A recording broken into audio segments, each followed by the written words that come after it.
السلام عليكم ورحمة الله وبركاته.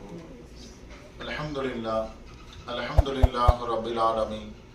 الصلاة والسلام على رسوله أشرف الأنبياء والمرسلين وخاتم النبيين محمد رسول الله صلى الله عليه وسلم. اللهم صل على سيدنا ونبينا ومولانا محمد وعلى آله وصحبه عدد ما في علم الله صلاة دائمة بدوام ملك الله. سبحانك لا علم لنا إلا ما علمتنا إنك أنت العليم الحكيم. أما بعد, எல்லா புகழும் புகழ்ச்சியும் ஏக இறைவனாகிய அல்லாஹ் ஒருவனுக்கே உரித்தாகட்டுமாக.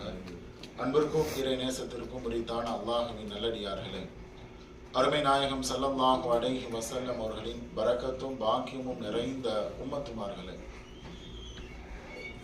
அல்லாஹுவின் அருளால் ஒரு நிறைவான இறை சிந்தனையை நம்முடைய மனதில் ஏற்படுத்துகின்ற ஒரு சபைகளில் அமர்ந்திருக்கின்றோம். ஒரு 2-3 சிந்தனைகளை மட்டும் உங்களுடைய சிந்தனைக்கு நான் விடுகின்றேன். சிந்தித்துக் கொண்டே இருங்கள், உங்களுடைய வாழ்வின் செயலாக அது மாறிவிடும். அரபியில ஒரு பழமொழி சொல்வாங்க, படைத்தான் படைப்பெல்லாம் மனுவுக்காக, மனுவை படைத்தான் தனையன் தன்னை வணங்குவதற்காக அப்படின்னு ஒரு பழமொழி உண்டு. அப்படின்னா என்னன்னா, படைத்தான் படைப்பெல்லாம் மனுவுக்காக. இந்த உலகத்துல படைக்கப்பட்ட எல்லா பொருட்களும் மனிதனுக்கு தான்.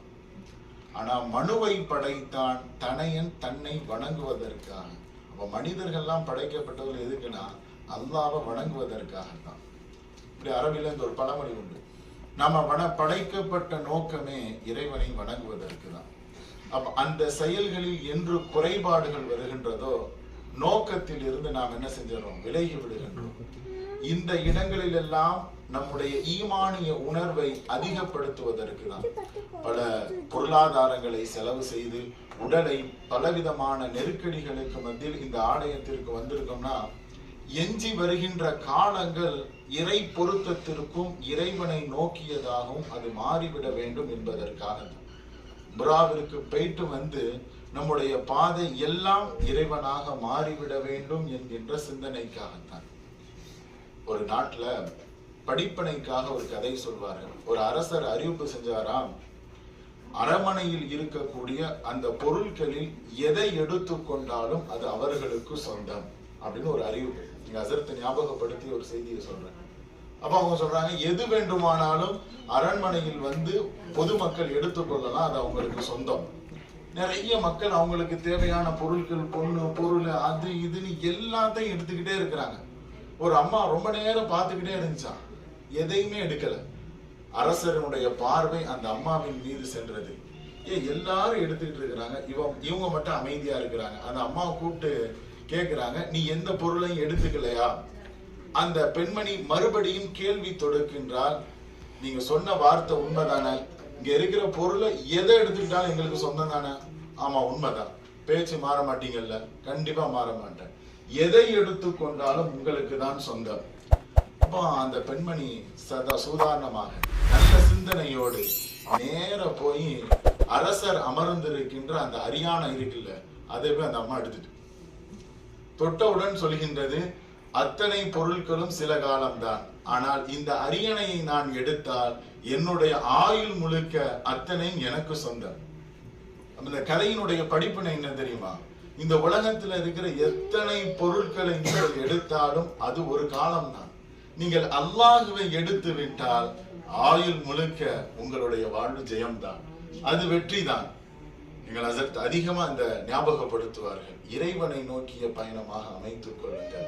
உங்களுடைய வாழ்வியல் நோக்கம் அல்லாஹ் அல்லாஹ் என்கின்ற அந்த வார்த்தையை நம்முடைய வாழ்வாக நீங்கள் மாற்றிக் கொள்ளுங்கள்.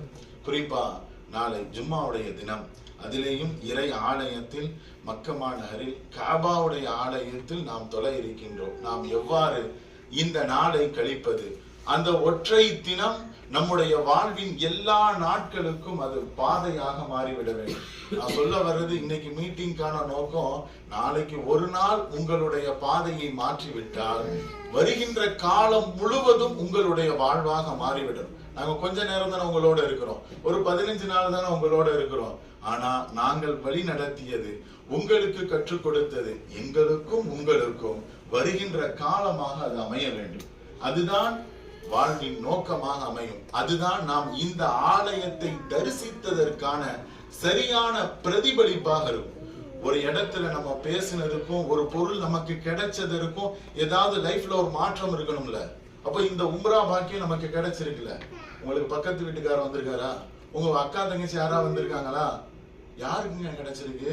எல்லாம் நம்மளை கூப்பிட்டு இருக்கான். நாம் நினைக்கின்றோம் நாம பொருளாதாரத்தை செலவு செஞ்சு வந்திருக்கிறோம்னு. இன்னைக்கும் நான் உஸ்தாத்த சொன்னேன், உம்ராக்கு போறோம்னு சொல்லும்போது, அல்லாஹ் கொடுத்த பெரும் பாக்கியம். ஜித்தால இருந்துட்டு இன்னும் காபாவை பார்க்காத எத்தனோ பேர் இருக்காங்க. இங்க இருக்கின்ற என்னுடைய நெருங்கிய ஒரு உறவுகளில் நான் வேலை பார்க்கின்ற இடத்த ஒருத்தர் சொன்னாரு, நான் வேலை பார்த்தது ஃபுல்லா ரியாத்துல தான், 45 வருஷம். ஆனா சார் ஒரு முறை கூட நான் என்ன செய்யல, காபாவை பார்க்கவே இல்லை. எனக்கு வேலை ரொம்ப டைட்டா இருந்துச்சு. அதுலேயே என்னுடைய ஆயுட்காலங்கள் கலந்துட்டு நான் இங்க வந்துட்டேன். இன்ஷா அல்லாஹ் இன்னும் போகணும்னு நான் நினைச்சுக்கிட்டு இருக்கேன்னு சொல்றேன். இது எந்த பிளவு பாத்தீங்களா? அப்போ அல்லாஹ் நாடி இருக்கின்றான். சரியான நேரங்களில் பயன்படுத்திக் கொள்ளுங்கள். வாழ்வை அல்லாஹ்விற்காக மாற்றிக் கொள்ளுங்கள். குறிப்பாக நாளைய நாள் வெள்ளிக்கிழமை அமலுக்கான நாள். இன்றிலிருந்து ரசூலுல்லாஹி ஸல்லல்லாஹு அலைஹி வஸல்லம் அதிகமாக ஸலவாத் ஓதுங்கள். அதே மாதிரி நாளை சீக்கிரம் குளிச்சுட்டு சுத்தமாயிட்டு இருக்கிறதிலேயே நல்ல ஆடையை உடுத்தி கொண்டு சீக்கிரமா பள்ளிவாசலுக்கு போயிருங்க. அதே மாதிரி ஸல்லல்லாஹு அலைஹி வஸல்லம் சொன்னாங்க, யார் குளித்து விட்டு சுத்தமாகி விட்டு பக்கம் பக்கம் இருக்குகின்ற யாரிடமும் பேசாமல் இமாமுடைய உரையை கேட்டு ஜும்மாவை நிறைவு செய்கின்றாரோ அவர் அந்த ஜும்மாவில் அடுத்த ஜும்மா வரை அவருடைய பாவங்கள் மன்னிக்கப்படுகின்றது, அவர் பாதுகாக்கப்படுகிறார் என்ற சஹீஹுல் புகாரியினுடைய நிறைய விதமான ஹதீசுகள் இருக்கு. அதனால இன்ஷா அல்லாஹ் நாளைய நாளை புரோஜனமாக பயனுள்ளதாக கழித்துக் கொள்ளுங்கள். உங்களுடைய துவாவில் எங்களை மறந்து விடாதீர்கள். நம்மிடத்தில் யாரெல்லாம் துவாவுக்காக வேண்டினார்களோ அவர்களை மறந்து விடாதீர்கள். குறிப்பாக இத்தோடு உன்னுடைய ஆலயத்தை தரிசிக்கின்ற வாய்ப்பை முடித்து விடாதே. இந்த உலகத்தில் இருந்து ரூஹு விடுகின்ற கடைசி காலம் வரை திரும்ப திரும்ப இந்த ஆலயத்தை தரிசிக்கின்ற வாய்ப்பை தானே நிறைவேற்றி அல்லாஹ்விடத்திலே துவா செய்யுங்கள். எங்களுக்காகவும் நாங்கள் காலந்தோறும் இந்த பணியை செய்ய வேண்டும் துவா செய்யுங்கள். இன்ஷா அல்லாஹ் காலையில் சீக்கிரம் ஒரு 9-9:30 மணிக்கெல்லாம் உள்ள போயிருங்க. ஏன்னு சொன்னா கொஞ்சம் கொஞ்சமா கேட் அடைச்சிட்டே வருவாங்க. அந்த மத்தாஃபுக்குள்ள ஒரு பாதை இருக்குல்ல, அது சரியா ஒரு 10 மணிக்கெல்லாம் அடைச்சிருவாங்க. அதே மாதிரி அதுக்கு அடுத்தடுத்து இருக்கின்ற கேட்லாம் அடைக்கப்பட்டுரும். இந்த சைட்ல இருக்கிற பாதை எல்லாம் தடுக்கப்பட்டு நம்ம வழி சுத்தி விட்டுட்டே இருக்கோம். சீக்கிரம் போங்க. ஆனா அப்படி சொல்றதுலயும் ஒரு சங்கடம் என்னவென்றால், நம்ம அவ்வளவு நேரம் பொதுவோடு பாதுகாப்போடு இருப்பது நமக்கு சிரமமா இருந்தா அந்த கஷ்டத்திலிருந்து கொஞ்சம் தவிர்த்து கொள்ளுங்கள். அமலை ஆர்வப்படுத்த வேண்டும் என்ற ஆசைதான், ஆனால் அது உங்களுக்கு சிரமமாக ஆகிவிடக் கூடாதுன்னு நினைக்கிறோம். ஆனா கேட்ட மூடிடுவாங்க. கரெக்டா ஒரு 12:10, 12:30, 12:45 ஜும்மா முடிஞ்சிடும். அவ்வளவு நேரம் உங்களால் ஒதுவோடு தாக்கு பிடிச்சு இருக்க முடியும்னா இன்ஷா அல்லாஹ் நியத்து வைங்க. சீக்கிரமா உள்ள போய் காபாலயத்தை பார்த்து கொண்டு சூரத்துல் கஹஃப் ஓதிட்டு ரசூலுல்லாஹி ஸல்லல்லாஹு அலைஹி வஸல்லம் ஸலவாத் ஓதிக்கொண்டு இஸ்திக்ஃபார் செய்து கொண்டு இன்ஷா அல்லாஹ் நாளை நாட்களை கழியுங்கள். துவாவில் அதிகமான நேரங்கள் செலவு செய்யுங்கள். ஸல்லல்லாஹு அலைஹி வஸல்லம் சொன்னாங்க, ஜும்மா நாளில் ஒரு நேரம் உண்டு, அந்த நேரத்தில் கேட்கப்படுகின்ற துவா நிச்சயமாக அங்கீகரிக்கப்படும். எனவே நாளைய நாளை இளைதாக கழிந்து விடாதீர்கள், லேசாக கடந்து விடாதீர்கள். நிச்சயமாக அல்லாஹுவை அடைந்தவர்களாகத்தான் நாம் தாயகம் திரும்ப வேண்டும்.